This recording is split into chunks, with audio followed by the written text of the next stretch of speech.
Pemerintah Kota Banjarmasin saban tahun selalu mengalokasikan anggaran untuk perbaikan wan pengelolaan jembatan Wan Titian yang terlihat masih banyak dalam kondisi cukup memprihatinkan, sehingga pemerintah kota pada tahun 2022 ini kembali akan mendata wan melakukan perbaikan jembatan Wan Titian rusak atau sudah kada layak lagi dilalui oleh pengendara.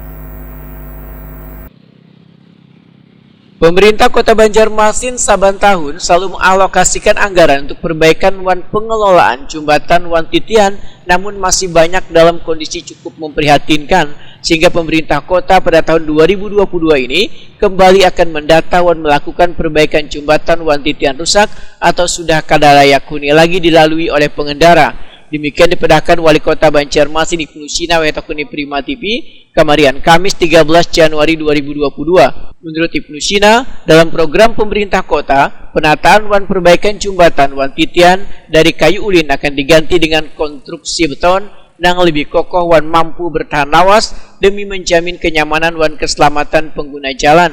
Perbaikan ini pun akan dilakukan secara bertahap lantaran terbatasnya ketersediaan anggaran. Dari 475 jembatan yang tersebar di wilayah kota Seribu Sungai ini, baru sekitar 50% yang sudah diganti wan dilakukan rehab dengan konstruksi beton. Ibnu Sina menyatakan, dalam melakukan perbaikan jembatan Wan Titian ini, pemerintah kota mengutamakan skala prioritas terutama di daerah pinggiran.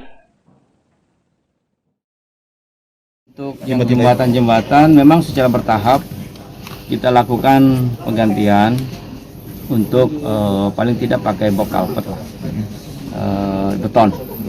Kemudian untuk yang masih bisa dipertahankan dengan kayu ulin, asalkan dijaga, dipelihara, sebetulnya awet aja.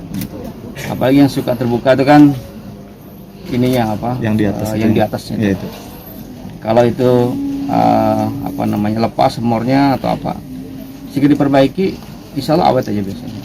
Nah, tapi secara bertahap memang kita sudah memperbaiki beberapa ruas jembatan, terutama di kawasan selatan itu memang ada beberapa yang memang harus diganti.